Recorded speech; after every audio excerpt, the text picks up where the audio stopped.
Hello, trying to confirm that I'm audible. There's a lot of sound coming out outside. There are these police cavalcade which is going. So I think that what I will do is that I'll anyway start moving ahead with my uh, today's schedule.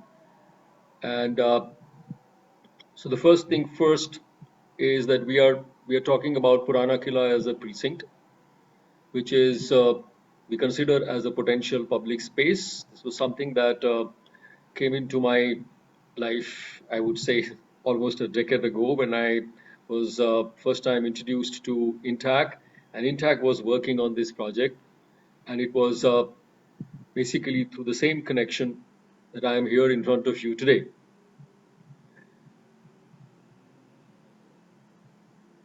A little introduction, which is forwarded by Intac office.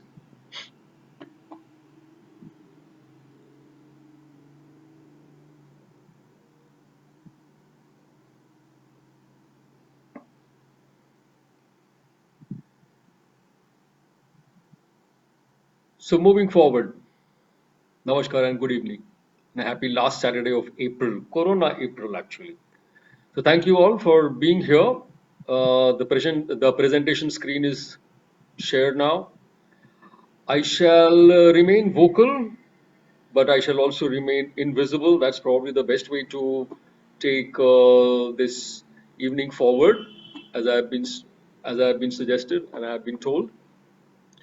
So as I said that this Purana Kila has been there in my learning in Delhi for a long, long time. I've been here for a long time in Delhi, and I first came when I joined School of Planning and Architecture. The hostel as well as the campus was in ITO, while my local guardian was in Chittaranjan Park. So every Saturday, when the mess was off for dinner, I would try to go and travel. I mean, go to my LG's place, free mein khana. So that's how I used to travel. So the travel between ITO and Chittaranjan Park to and fro, Purana Kila was always there because we were traveling by bus or, two kinds of buses, single decker and double decker buses, and one would like to sit on the window as like any teenager or a youngster at that time. So Purana Kila was something that would always come there, and probably one of the most important and imposing sort of building, old ruinous, semi-ruined building, and I could see that every time, every week, therefore every week, every Saturday, and luckily today is a Saturday also. So anyway, so we move forward from here. Uh, what I would, what I've done is that I basically tried to break up my today's presentation, the PowerPoint slides, into three basic sections, where the first section and the second section is much smaller. It's the third section which is based on Purana Kila, which is going to be the slightly longest section, and I hope that there will be sufficient time to go through the slides one by one and quickly. Out of the three sections, the first section is basically to introduce the word called public space. So, what is public space? Especially the way I look at it, public space, because when I'm presenting whatever I'm presenting and you're listening to it, I mean, if you understand what I understand about public space, maybe we'll be in a better sync. So I think though, so I'm just trying to put forward what I understand in my mind as what public space is all about. And as an urban designer, public space is something which I have always worked with, and in as a student also I got into trouble trying to define it, and but it's something which one could never get away from. The second section will be Delhi, because we are talking about Delhi. We are living in Delhi, but we will basically touch upon Delhi. There's no point in discussing Delhi with. I mean, everybody understands Delhi. Everybody knows Delhi pretty well. But I'll just touch upon, just to create the context, just to create the base. Delhi, from a slightly heritage point of view, and heritage for me will be built heritage. I'm an architect. I cannot move away from buildings, and therefore the built heritage. And the third section, as I had already mentioned, will be based on Purana Qila, which is going to be the longest section. So that is how my presentation is going to be divided. So in this division, what we will do is we'll move from, from here to the first division, which is basically public space. You have to give me a little bit of a time, because what I understand here is that in these kinds of presentations, online presentations, my own screen and the screen that you are looking at, there will be some kind of a time lag, and this time lag is something which, from my side, I'm trying to mitigate, but I'm sure it will not be absolutely synchronized. So here you are, the first section to start with, which is basically based on public spaces. I've got two little pictures out here. Uh, Please understand, in fact, all of my pictures have been borrowed. Most of the pictures have been borrowed from the internet. I've tried to put the references a little bit, and some of them have been taken from Intac. I'm grateful that Intac was able to provide me with a lot of important pictures, photographs, diagrams, and drawings. So the first part, if you see two kinds of public spaces, right here, I'm actually committing that public spaces, the way we look at it, can be of number of kinds. But before that, we basically try to understand what a public space is all about. First of all, public space is generally taken as an open space. Though in today's context, when we have air-conditioned malls, that's basically climatically controlled areas, public spaces can also be covered. Public spaces can be enclosed as well, or public spaces can be simply limitless. But any space where the community comes together for various kinds of activities, to interact, to celebrate, to contemplate, perform, protest, or simply hang out. Just, just be there. That kind of a space is the public precinct, where public is there. And these kinds of public precincts form majority of what is known as public spaces. Some people may also call it public places, because placemaking in a space is something many of us talk about. So public space or public place, right now, for this presentation, I'm not making too much of a difference or differentiation between spaces and places. So these kinds of public precincts, which form public spaces or places in a city or town, it has been there right through the history of the human settlements. Settlements always had large spaces. Now, depending on the kind of urban area or a settlement, the climatic conditions, etc., these spaces can be large, these spaces can be small, they can be confined, they can be very open, they can be of various shapes and sizes. But there are hardly any settlements where public spaces are not there. One can actually have a full discussion on public spaces, because public spaces is not just, according to me, not necessarily only on the streets or on the ground. It can also be up in the sky. But for this presentation, we are not getting into the details of that kind. But what we will basically touch upon is that there can be two fundamental kinds of public spaces. Public spaces which one can look at how one tries to understand the texture of the public space. What what is the form of the public space? How the public space is formed? For example, the first kind of public spaces, which is basically the place where urban designers come in, we will find that public spaces can have a sense of enclosure, something which is surrounded.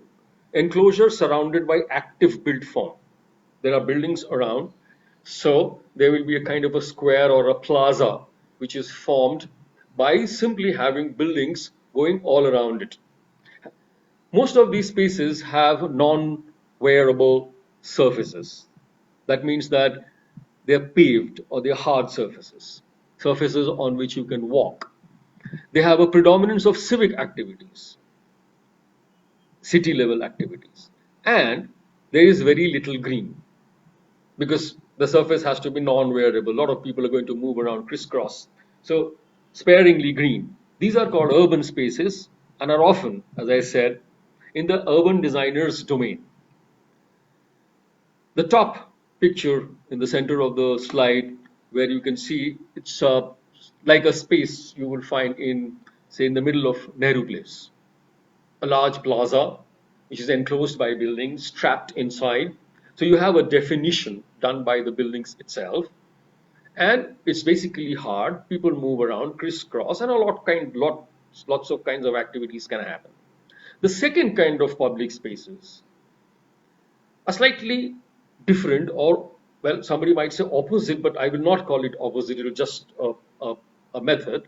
So they may also be unenclosed, and they will be demarcated by probably a fence or a compound wall, even a hedge or just a small curb. It will have soft and green surface. That means predominantly grass and plants and planters, with some paved paths because people have to walk, having a predominance of leisurely activities, and it's significantly green. These urban open spaces are often in the landscape designer's domain.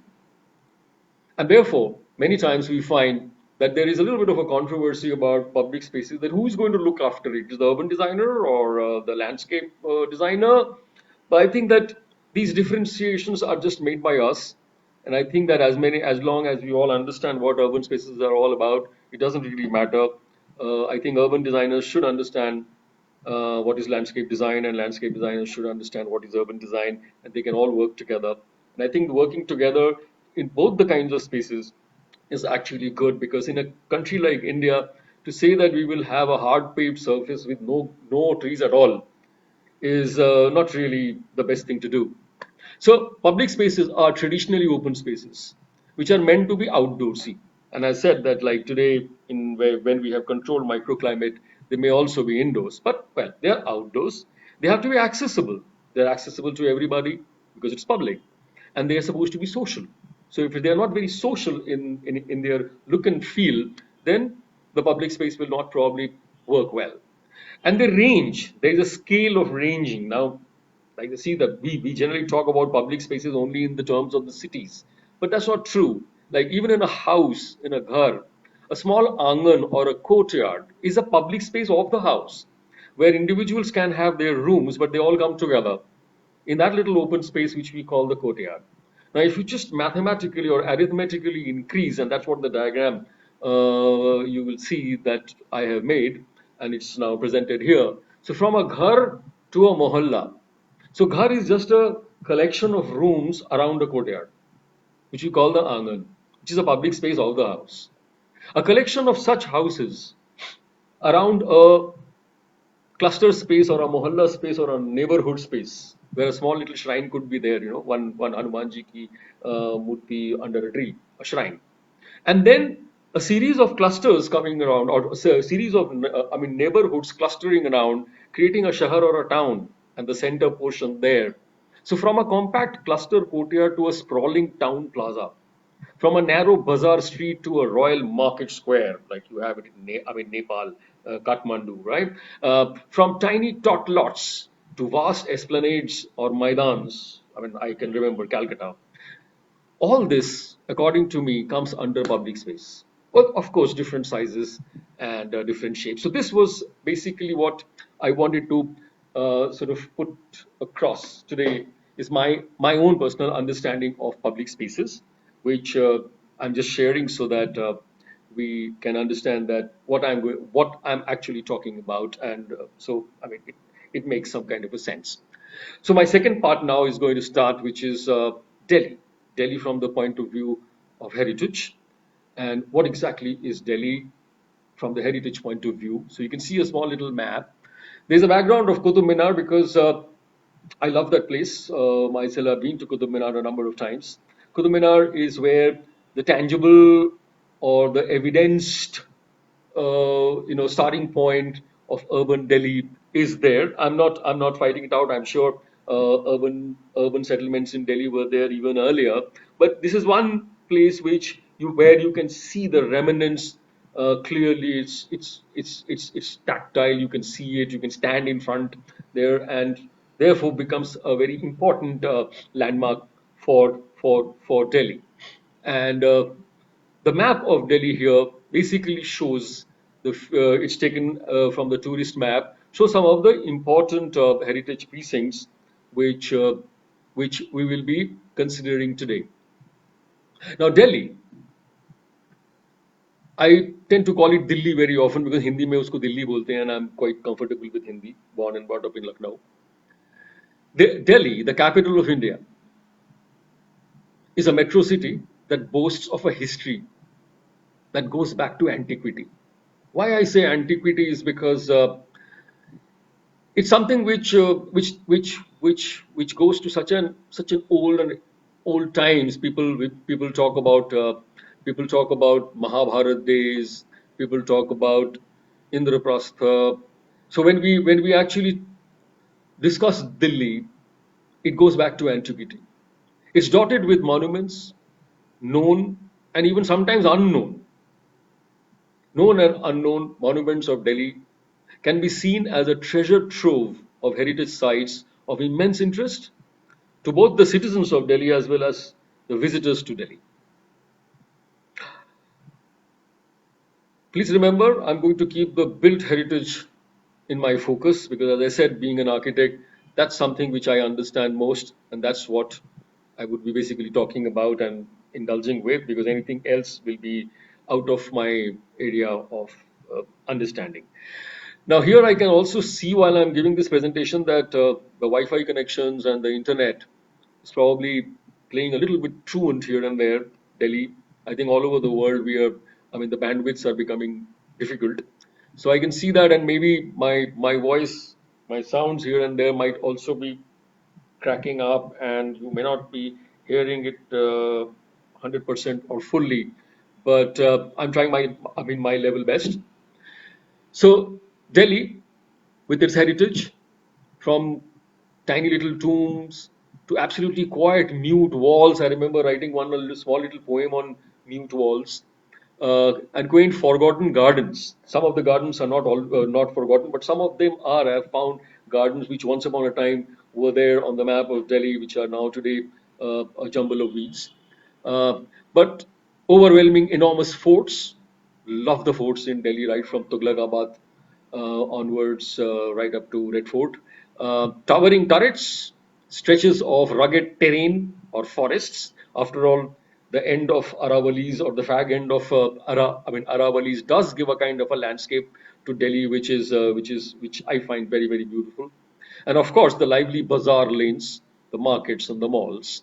Delhi, both new and old, is highly desirable place to live in, as also a place to visit by anybody from people from all over the world come to Delhi, and I think that it is something which is very fascinating about Delhi. Now I remember that being in Delhi for a long time, uh, there were times when one sort of writes or thinks a little emotionally about Delhi, sometimes with a little bit of a fun. So there was a couple of lines of poetry that I had once written long ago. I'll just share it with you. कि दिल्ली है दिल वालों की, मस्तानों की मतवालों की, हाटों की बाजारों की, remember the gullies, the hearts and bazaars, हाटों की बाजारों की, ठंडी ठंडी मौलों की. I mean, that's the change that has happened. So this is a change which is very nice. We do feel that from the hot, blistering bazaars, you go to these air-conditioned malls. Sometimes can be rather comfortable, but the non-comfortable part is Delhi है दिल वालों की, मस्तानों की, मतवालों की. अब है हल्दी रामों की, पहले थी घंटे वालों की. I remember this, the Ghante Wala at Chandni Chowk, and I also remember when they slowly and gradually shut down their shops. Ghante Walon Ghante Wala ki dukan was something that we always related Chandni Chowk with. But then, well, time does pass on, and we just have to move forward. But there are things which will remain in our memory, and I think these memorable points are the things that we probably deal with at any given time of any kind of given time. We don't have to be nostalgic. We don't have to rue the fact that some things from the past have moved on.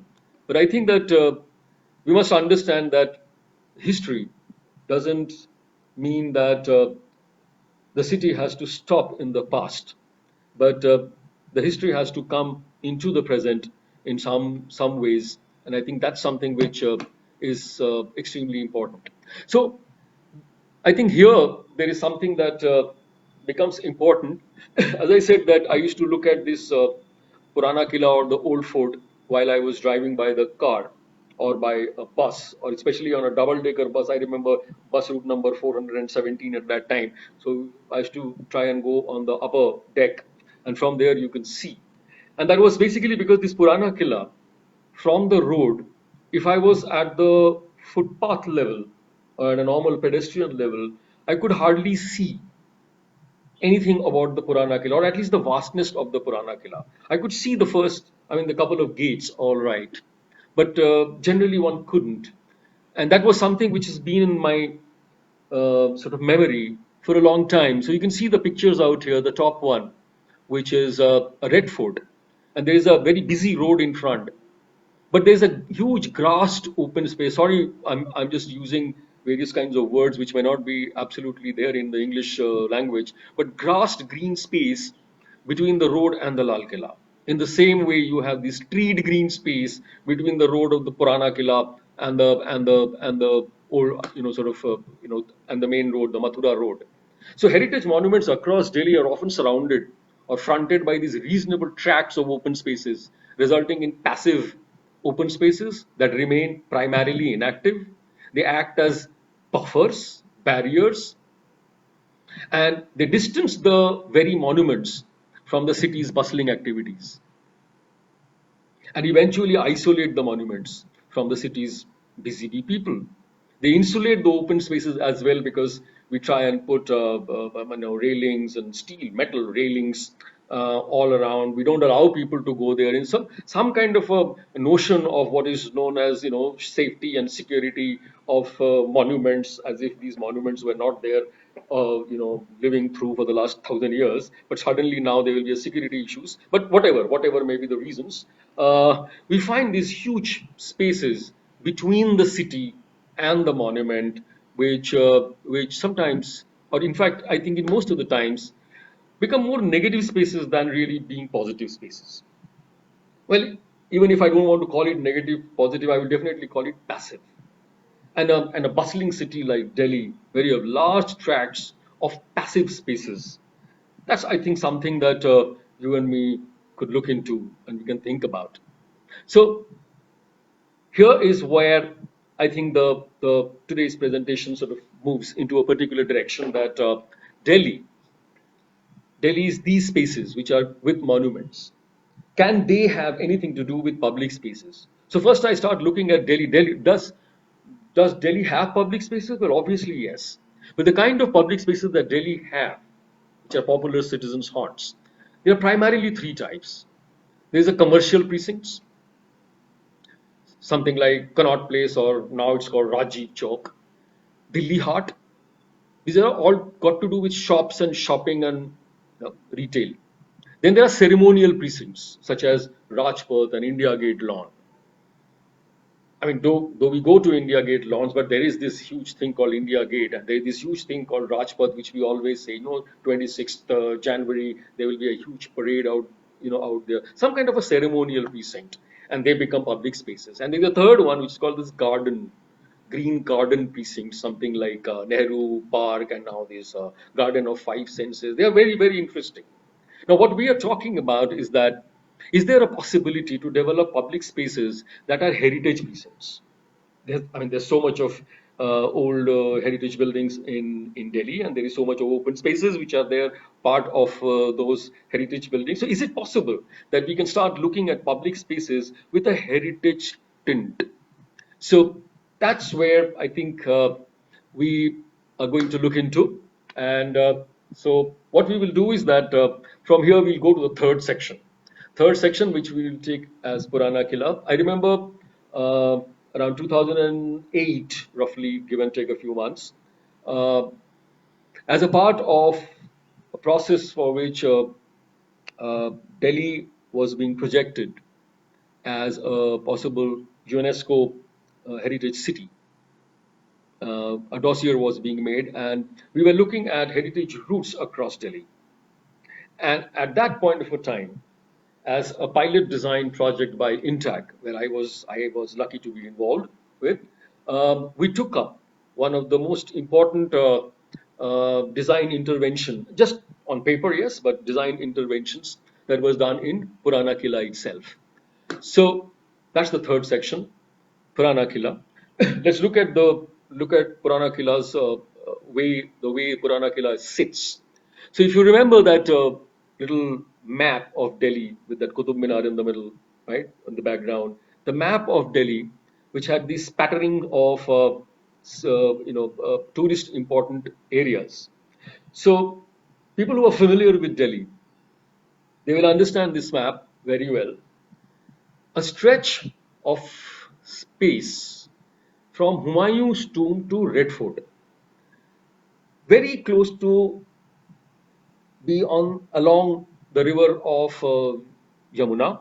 You can see now on the map that blue streak is the river Yamuna, and that elliptical red circle or whatever, I mean, encircling certain names. At the bottom is Humayun's tomb, at the top is Red Fort. We go via Purana Qila, Dolls Museum, Rajghat, Connaught Place, Shaktivan, Vijay Ghat, and many others. And we slowly and gradually move forward. So that precinct, that length from Humayun's tomb to Red Fort happens to be Delhi's most important Mughal stretch. Mughal stretch in the sense that that's the stretch where most of the important Mughal buildings actually exist. And the oldest Mughal building could actually be understood as Purana Qila and Humayun's tomb, because it was Humayun who actually came and established the Mughal dynasty. Though Babur was the one who entered, but Babur hardly had time to sort of settle down and create a kind of a capital city, etc. It was Humayun who started that, and the place of his choice was what we understand as today's Purana Qila. And that's where, therefore, the entire Mughal story or the Mughal history actually begins. Now, it's a different matter that Humayun was not in a position to, stay there for a long time. But now, if you see at the map, extracted out of the large, huge, complex map of Delhi, we're basically talking about a place where, from the Humayun's tomb at the south, at the bottom, we're able to move to Red Fort with the Purana Qila bulk in the middle. The first diagram on the left is extracted from the Google map done by people in Intac. The second was more diagrammatic, which you can see more like an urban design diagram, which again highlights the area of, of, of the old fort, Purana Qila. And it was this, then we started taking it up. It has a huge history. Purana Qila has a huge history. I mean, it's almost mythical because whatever we understand connection of Delhi with let us say of with Mahabharata actually pinpoints here at this particular spot, which is today Purana Qila. It seems that of the 5 villages, Indarpat or Indraprastha was actually what Delhi was about, and it was this Delhi it was this Delhi that was the starting point, though it was not called Delhi at that time. Now, after that, for a long time, there was not much that we hear about Delhi till the Sultanate systems come into place. But though they begin at Qutub Minar, and then they spend a lot of time in other places till Humayun comes in, and he goes back to that same spot, which is very often identified as Indraprastha. And Purana Qila is the starting point for Humayun. Now, Humayun couldn't complete this. He also wanted to have a small city there, a city which he would call as Dinpana. So, what you see here on the screen, on the right hand side, I can locate therefore Purana Qila. On the left hand side, it's just a little bit of an enlargement. But you see that slightly, distorted triangle, I mean rectangle. That's what the entire area of of the fort is. And there's a lot of space which is all around. In fact, that's the kind of space that we were talking about. That's what happens in Delhi. That around most of the important monuments, there is a huge amount of open space which is just left as a buffer, which is required for archaeological reasons, I suppose, because there could be a lot of things which might be unearthed there, and therefore a large amount of space will is ought to be kept aside. But then, rather than just being dead space, there is a possibility that we can utilize that surface till something new is sort of discovered. So, I mean, when we were studying this place, we basically found that the south side of the fort was primarily taken up by the Zoological Garden of Delhi, but the rest of it was something that, and you can see it now on the screen, on the picture which is on the right hand side, you would see that that light, that yellowish ochreish color. That's the entire space which is primarily open, and it should be remain. I mean, it should remain open because, as we said, that archaeologically it's an important pocket. So we cannot just go ahead and build things up. But that's a pocket which we can definitely use for the good of the public space. And it's an interesting thing because right now we are seeing it as a Google map. But if we also try and picture it otherwise, so if we take a helicopter or a small glider, and if you just go up, you will find that that space is actually quite fascinating. And Humayun, who ascended the throne in 1530, he began that city called Deenpana. So right smack opposite Purana Qila gate, there is a small gate which is just standing with some, as I said, no, sometimes just a wall and a gate. So just a wall and a gate, which we call the Lal Darwaza.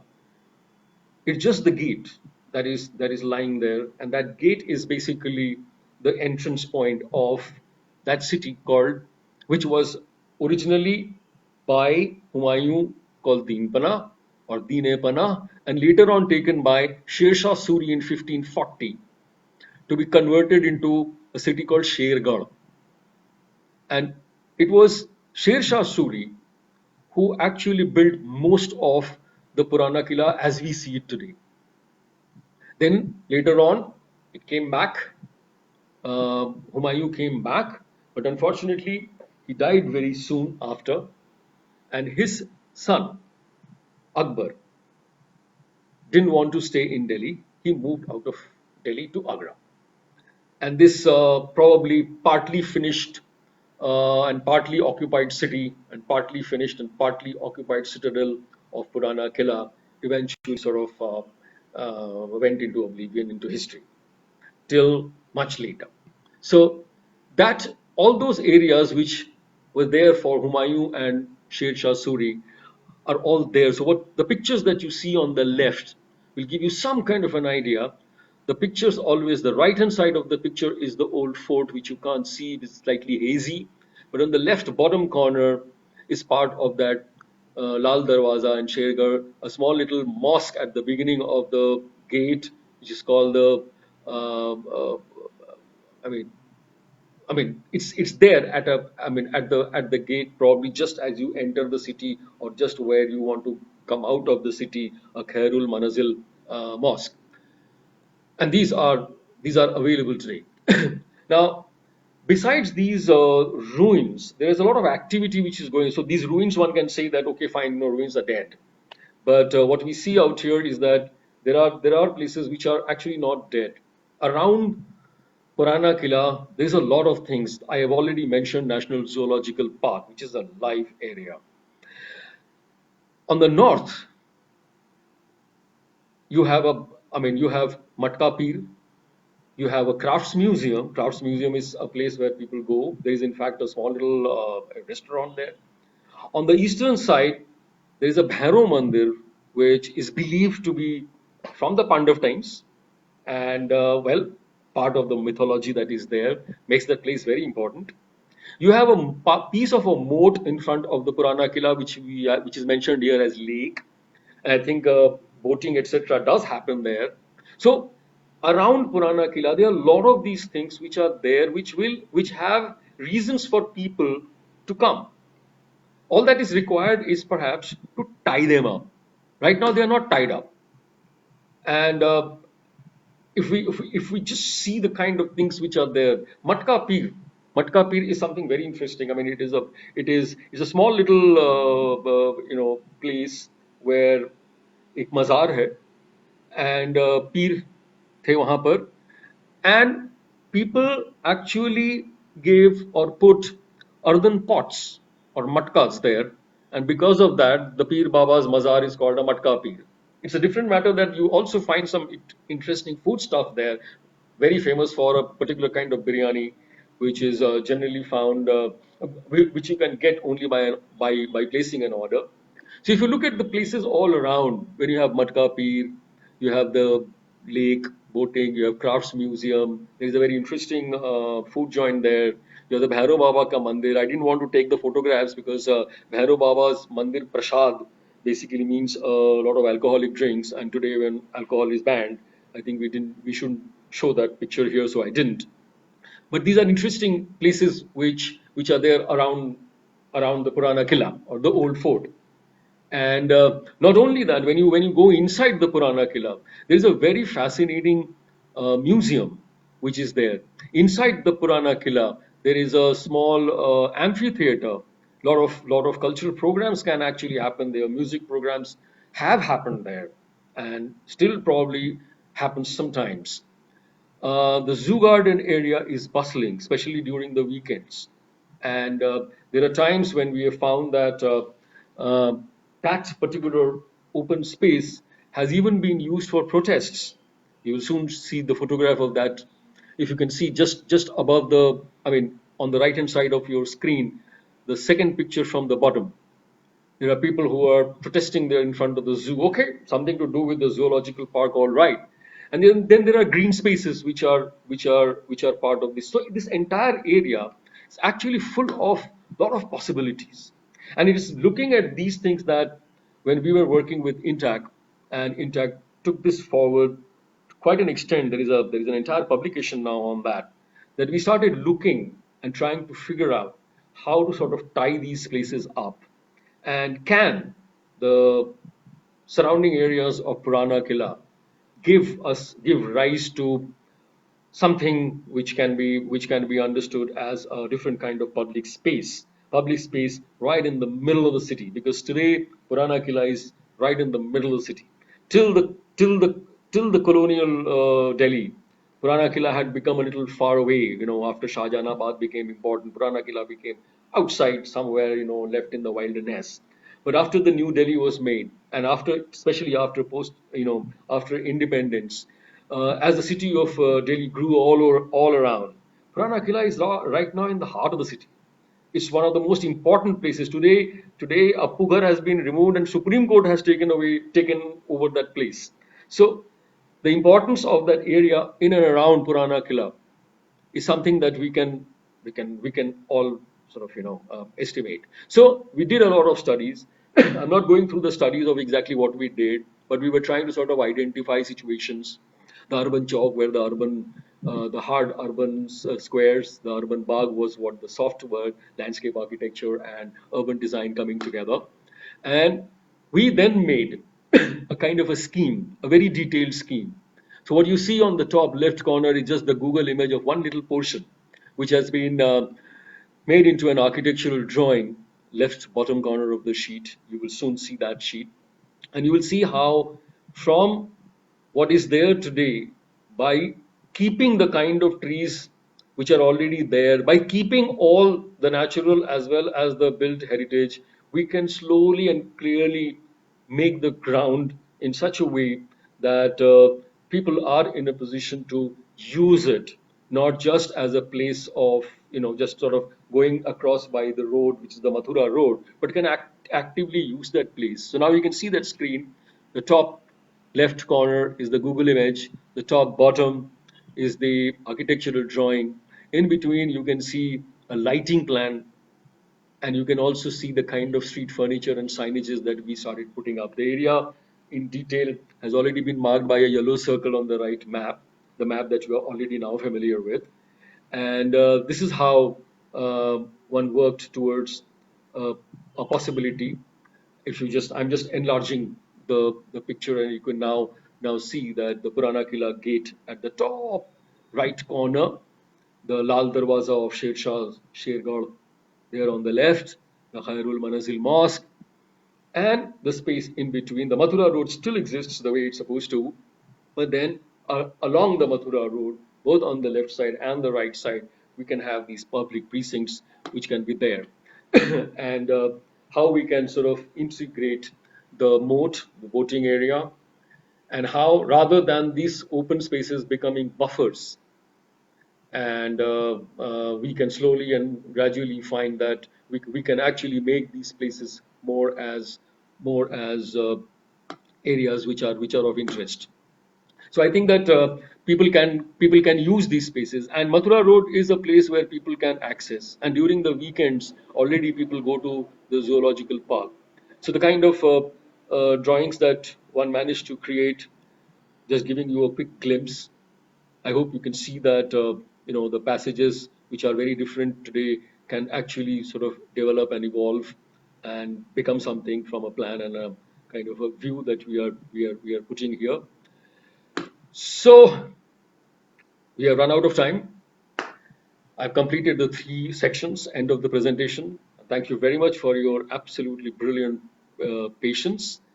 What I would now open up is that any kind of questions you have, which I can try my level best to respond. You can please type and send your questions or queries, and any comments, any kind of feedback. I'll be most happy to get some clarity from your side too, so that it makes my mind clear. So there we are.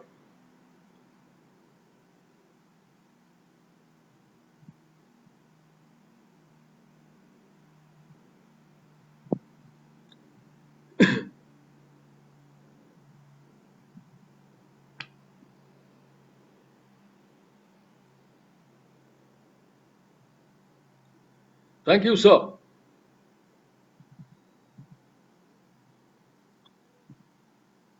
Thanks, Nirmal. Now, I was busy with the presentation. I didn't sort of read anything that was written on the chat. I am just wondering if by any chance there was any questions up there uh, that may be of importance, but no, I don't think I see questions as of now. But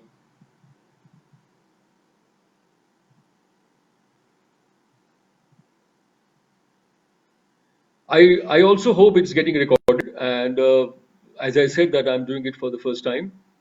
So, Mr. Sen, yes, I hope so.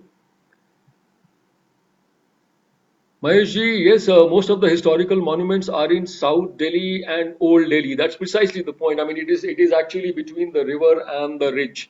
There is actually, I mean, I didn't use that map because I just thought that it was just becoming too long. But there is a kind of a triangular space that is there in Delhi, which is sandwiched between the ridge and Jamuna, which is part of what the entire Delhi is. There was a question, how to take it forward. And so that's there. So you're right. Most of it is in South Delhi, and part of it is in Old Delhi. This is actually Central Delhi. So just off New Delhi, the Lutyens, New Delhi. So actually, Old Fort becomes part of the Central Delhi. Makes it more important. Yes. Parul Munjal, how is this being taken forward? Well, this is to be very clear about it, that this was an intact project, and I'm sure Intact is working on it, because Intact is doing a lot of work on Delhi and its Delhi heritage, especially the Delhi chapter. And my job was basically to be part of that team.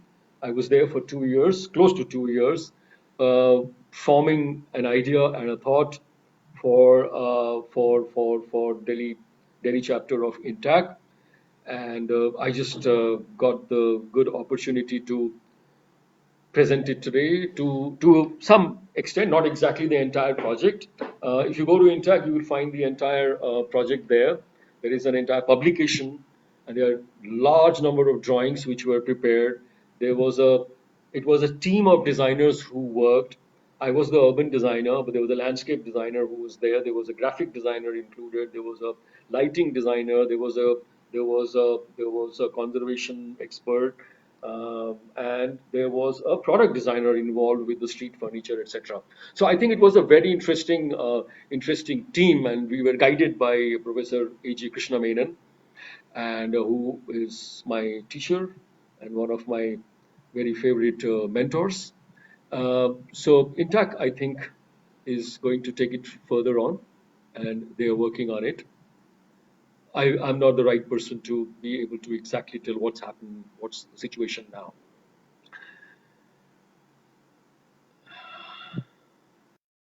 Well, Anita ji, the zoological park is not really part of Purana Qila, but it is right adjacent to Purana Qila. And what's most surprising and most interesting is that there is an entire wall with a massive gate, which actually opens into the zoological park. But because of our security reasons, obviously it's closed. So you can't walk from you can't, because of the closure of the gate, you can't walk from the zoological park into the Purana Qila or vice versa, but it is walkable. The situation is such that you can actually move in and out. So the one of the edges of Purana Qila, the south edge of the Purana Qila, is actually the boundary of the north boundary of the zoological park. It's a very interesting situation. Yeah, and I love it. Sure, Ravinder Singh Verma ji. We all hope so. And we are all slowly and gradually pushing towards it. And I'm sure things will happen. And yeah.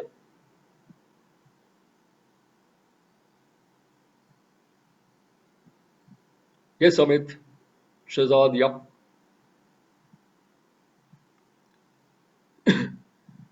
Sorry, Ujanda. Interruptions definitely. We are living in situation where Wi-Fi and broadband situations are giving us a bit of a trouble, but they are doing a great job. We are still connected, but yeah, there are these little trips here and there, tripping, as one may call it. I'm sure we will overcome this soon.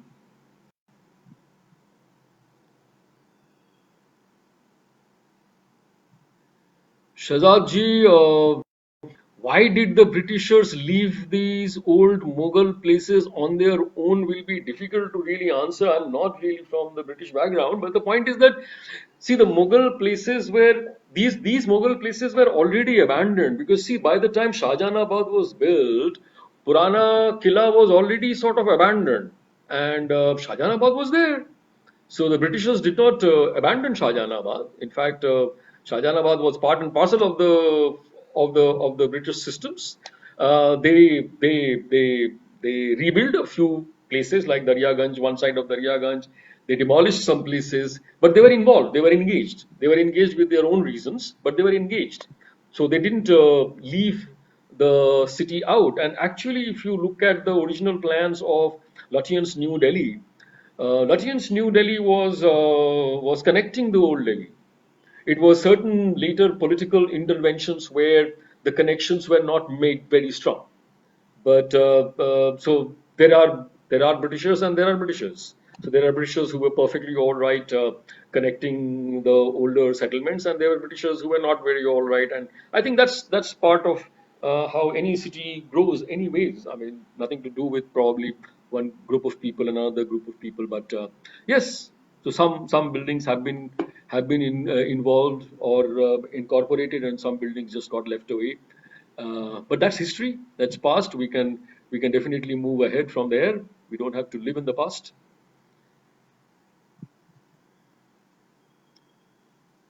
Samir, thank you very much. Yes, I tried to. I hope it sort of came across. And after all, कुछ तो urban design में सीखा है यार. Yes, sir.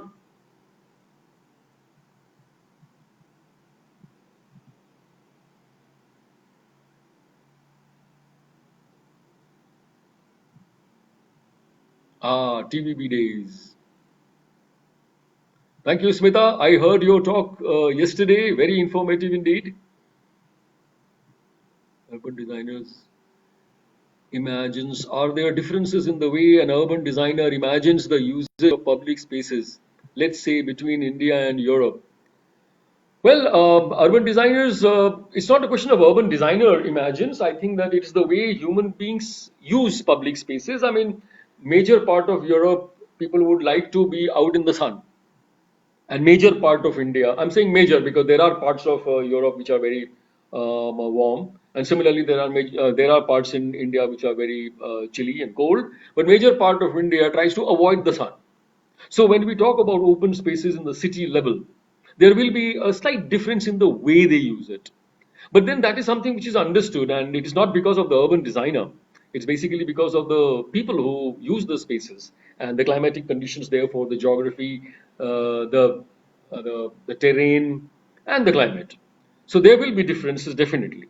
There will be differences. You will find more more of treeless spaces, perhaps in Europe, while in India we would like to have more of trees because we would like to have shaded open spaces. So I think that is there. But then, okay, there is also something called daytime and evening time. So you will find that Indian public spaces are very often going to be used in the evening times when the sun is going down, while the European ones will be probably more in the middle of the day when the sun is up and about. So those differences are there. So definitely yes. Prerna, why did you particularly choose Purana Qila? No, the Purana Qila was already chosen by Intact for this particular project, and I was quite comfortable with it because, as I said, that Purana Qila is one place where a lot of open space is actually available, and unlike Red Fort, it doesn't come under a little high security area because Red Fort is a place where you will get your 15 August and 26 January activities and all that stuff. So even the police department will not allow you to interfere. But Purana Kila was one place where we felt that the possibilities are much higher and the spaces are large and there's a lot of things which are happening around, and it does have a history and it's a very imposing structure. So for sort of things put together, Purana Kila was just one of them. But then we just didn't propose things only in Purana Kila. We also talked about Red Fort. We also talked about Firoz Shah Kotla and many other places, many other, including Mehrauli, Kutub. It was just that we did the detail. We had to detail out one space, and we just did it at Purana Kila. As I said, that we just felt more excited about it. The Sir, it was an enlightening lecture. I really got to learn. Thank you very much. One thing that I'd like to know is that the open spaces fronting most of the monuments could be said a style of Mughal architecture. No, I don't think so because these many of these open spaces were not at that time there, and many of these open spaces might be for a completely different usage. Like for example, the forts may have some space in front, like with a moat, etc., and all that for defense reasons. But then now, if the fort is not being used, then some of these spaces. I mean, even the British, if you look at it, when they captured or they occupied Red Fort, they actually demolished a lot of buildings in front or adjacent to Red Fort, and they call it the Esplanade because they needed an open space which where they can see and they can fire. So many of these places were not necessarily there the way they are today during the time when it was being used, say in Mughal architecture or any other architecture. And but then, if there are some spaces which are being used the way they were used in history at that time, we have very learned experts who very I mean at times can recreate situations. I mean, if you look at the way the area around Humayun's tomb has been worked out, or even Humayun's tomb itself has been worked out. So there's a lot of research that goes on. So things cannot happen just without any research. Things cannot happen just like that. You need to have some research. You have to create some meaning out of it. It cannot be arbitrary. But yes, it can be worked out. Yes, Swapna. The project was never implemented, but well, we still have hope. Ashmita, reason for buffer in immediate context of historic monuments or site? No, no, the reasons are today because we basically want to keep a certain amount of space around historic monuments because for archaeological reasons, because there might be things which we might discover underground or whatever, I mean, under the surface. And therefore, one tries to sort of keep some space where you shouldn't build, because some new discoveries can be made. And I think that's fair enough. I'm just simply saying that those open spaces that we need to leave need not become buffer. They can still remain as open spaces, but can be used by the city till something new comes up there. Renuka Rajiv Maini from Australia, I guess. Did you find any references of pre-Islamic heritage in this area? No, we were actually not looking at, we were not finding things here, because that's an ASI's job. So I'm sure they are doing a lot of things. In fact, a lot of digging is going on inside Purana Qila itself, and we are getting evidences of occupation of this area, people occupying this area habitation for many years, thousands of years. So that thing is happening. But in our scheme, we were just basically looking at Delhi and its space, nothing more than. And okay, what was the water source in Mehrauli region, as it was the first city of India? Maheshji, another discussion perhaps, Mehrauli another day. Will be very difficult for me to incorporate that answer right here, but I'm sure we can look at it into the when we talk about Mehrauli sometime maybe. Yeah. So please bear with me. Nidhi Bindal, great project. Yeah. Thank was a great Purana Qila history and project. Thank you, Snailji. Sorry, out of topic question. No, no, that's okay. That's all right. So Intact for this great insight. Yes, thanks, Intact, definitely. So you said the passive open spaces act as buffer zone. Yeah, and distances the monuments and isolates them. But don't you think it is necessary? It can be necessary. I'm just saying that this is something which we can get into we can have a discussion, and we can find out if there are certain things which can be used, and if there are certain areas. I'm just simply saying that, do we need a buffer zone, a buffer as a zone? Do we need some open space? Yes, we do. But do we need to make it into a buffer? Buffer for what? I mean, buffer for the camera. So I want to take the photograph of the Purana Qila and I can't, because it's a buffer zone. So I think that the zone is fine. The buffer may be something which we can talk about. Nidhi, many smaller monuments of Delhi in order to bring better use to potentially underutilized urban spaces. Do you think it's better to focus on bigger spaces like Purana Qila? Oh, well, no, I mean, no, you are absolutely right. In fact, some of the smaller spaces have been taken up by Intac and many other organizations, and smaller spaces have been actually utilized. And it was some of the bigger spaces where nobody takes or dares to. So I think that Intact could take that, but that does not mean that the smaller spaces cannot be done. In fact, I think that if you look at Lodi Garden, it's a fantastic example, and there are many such smaller places in Delhi. But you are right; there are still many more which should be looked into. So it's not just a question. It was not a question of either or. It was just a question was that one was trying to make, because this was part of a larger project which was called the Heritage Routes. And Purana Qila was part of a 10-kilometer long route, which was one of the 7 routes which were identified in Delhi. And that one route, 10 kilometers from Nizamuddin to Red Fort, and there were 6 more. So it had all those, and it was not that we only detailed out Purana Qila. For today's talk, we have taken Purana Qila because, I mean, just a larger name, probably some people would understand those names. I mean, this place much more. But there are, I mean, work on smaller spaces was also done. Annabelle Lopez. Uh, oh yes, definitely, Annabelle. And that's the time I met you and was fantastic working with you, and still is. Do you think, Anubha Kakru, do you think that in an attempt to preserve historical sites like the Purana Qila, we end up isolating them from the public? Yes, I think we tend to, and that's exactly what we are trying to say is that, look, I mean, preserving a historical monument does not mean that we need to isolate it. I mean, I would call it pickling, like achar dalte hain, to pickle nahi karna hai. I mean, we should be able to. I mean, what's the heritage for after all? I mean, it's for us. If we are not interacting with these old walls, with these old stones, with these old whatever sounds, maybe, right? I mean, what are they there for? So you're right. I mean, we should not be isolating. That was one of the things that I said also, that we isolate the open space and we isolate the monument or the building or whatever, and we shouldn't do it. We shouldn't do it. Definitely, yes, Anand, we shouldn't do it. Uh, it's so nice to hear. What are you proposing? The very good, good. Open plaza around the Golden Temple or Al Bazaar in Amritsar, where no vehicles are allowed and people are supposed to walk. And my question is, what kind of congregation or function will this space have other than the open public space? No, these things can be further debated. Like when we were having a discussion, we were getting into all kinds of places. We were talking about various kinds of street food, street activities, street theater, graffiti, a lot of things which can be done in open spaces, which does not need to have large buildings, because what we were trying to avoid in this place is large built up areas.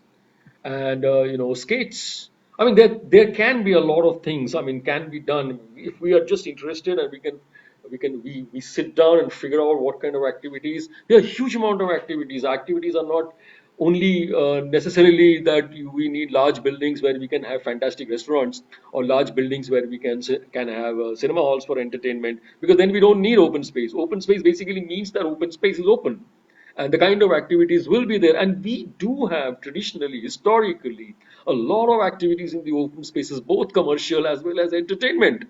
And I think that that is something which the loss of these kinds of spaces means the loss of those kinds of arts and crafts and practices. And I think that if we can revive them back.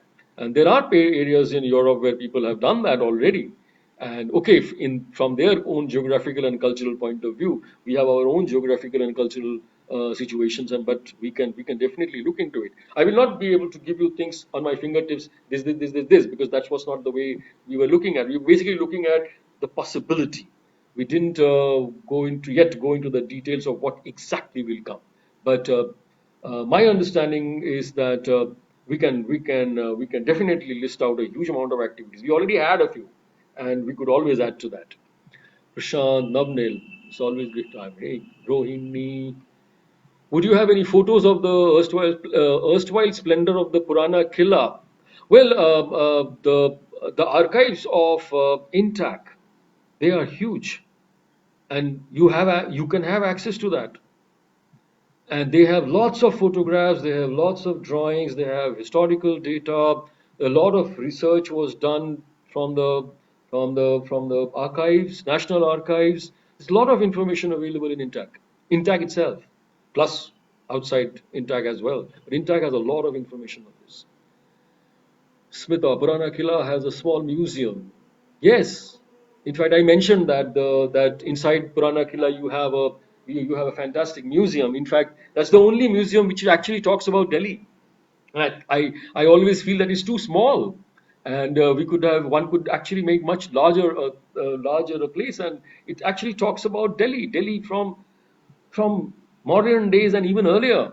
And I think that is a fascinating museum. Very small, but very, very fascinating indeed. Yes. Any possibility of it being taken up in future? Padul, I will not be able to answer that. I think you'll have to meet the Intact team. I'm sure they will. Swapna says nothing on the anvil right now. Okay, not now. Yeah. I'd like to go back to your presentation. You discussed about public spaces which were sort of enclosed by built masses. Thank you, Amod. You actually remembered. Yes, I used to keep having these fights about public spaces even in the college, and you have rightly pointed out the built masses and thin demarcation. Yes, yes, yes. And yes, it reminded me, but you have explained it very nicely. Yeah, thank you. Do you think having more and better public spaces can contribute to better well-being in the masses of the city? That's what we all believe, Nidhi. I think that, in fact, I am slightly worried about this word called social distancing. I was about to write it, but then I said, nahi, nahi, kuch gadbad ho jayega. So I think physical distancing is fine to some extent when there are problems like coronavirus epidemic. But I think that people must meet, because the less people meet, the less people see each other. But then again, in a crowd, you don't have to always bump into each other. But I think that city needs to come together. Like I had said, that in a house, each one has a room, but we all come into the courtyard. There are public spaces within the house. So at a larger level, city, we must have our houses and our mohallas and our neighborhoods. But there will be times when we would like to all come together and we'll say, hey, look, we are part of this city. So I think it adds to the well-being. Now the point is that how it is done, well, that's another story. I think that's another discussion. What was the water source for Meherorian? Sorry, out of the topic. Not at all, Maheshji. That's okay. As I said, that we do think a lot. I mean, all over the city, but yeah, some other time. And like Swapna said, that there were natural streams. Roshan, thank you. Mahesh, like Baulis. Sure, Maheshji, like Baulis. In fact, Purana Qila itself has a Bauli inside. In fact, most of the forts have. So Purana Qila has a Bauli, even Tughlaqabad has a Bauli, and Red Fort has a Bauli. So the forts, dependent on their own water source, they can't get water from outside. So those forts itself have had Baulis, you're right. Good evening. It's no nice what you right Plaza in Temple of Rashim. I think I have responded to that. Yep. Role in changing the footfall and really bring its majesty out. Sindhuri Iyengar, absolutely yes. The majesty of Purana Killa. In fact, Purana Killa and Tughlaqabad Fort are two absolutely wonderful forts in Delhi. They are so awesome, and I think that yes, they can be. They should be brought out, and we should be able to see the grandeur of it. You're absolutely right. Yeah. The is the infrastructure of that era of Purana Killa from the time of Sher Shah or post that has been utilized or could be? Is there a potential? I don't think it has been utilized as such because the entire area in and around Purana Killa hasn't been utilized anyways. So nothing has been there of that sort. But one can look into this. Yes, I mean one hasn't really gone into it really. Yeah. Can't we petition AAP government to AAP government to start such projects? Sure. Well, many attempts have been made, as Annabelle says. Implementation each successive government. Yes, great to hear. Purana Killa has a very strong modern zoological context as well. Manish Saini, absolutely right. Any comments on the present development happening around Purana Killa? Not much is happening around Purana Killa because, as per the rules, you cannot build within a certain radius of that place. So nothing really much is happening there. In fact, my problem is that nothing is probably happening there, and whatever little tiny things are happening are so tiny anyways that it doesn't really make sense. In Bhopal, a small place is used for organizing fair and exhibition, and that's when we came to know about its existence. Yes, don't you think using this opens? Yes, Rajashri Chakravarty. Yes, I think that various kinds of activities. So in some cases it can be a exhibition. In some cases it can be a mela or a hart. In some cases it can be more continuous. So yes, it is activities which bring these older monuments which are preserved for our own cultural understanding and heritage. It will only come to the public, to the people when we get the people out there. I mean, you will have to get the people to Purana Killa. You can't take the Purana Killa to people, obviously. So we need to do things there so that people can come there. People will not just come there because there is a broken wall. I mean, how many times can people go there anyways? One photograph, one picture, and that's all. But to time and again go there to engage with the building or the wall or the gate or the arch or whatever, you have to go time and again. But there has to be many purposes. So I think multi ways. I mean, we should be able to do that. Yes, I'm sure a lot more to share, but even this much is informative. Thank you, Manas. So I think that we are far ahead of time. It is 6:45. I would now like to bring it to the close. Thank you, everybody. I'm now shutting this live, Facebook live. So thank you for coming. Bye, and have a fantastic weekend.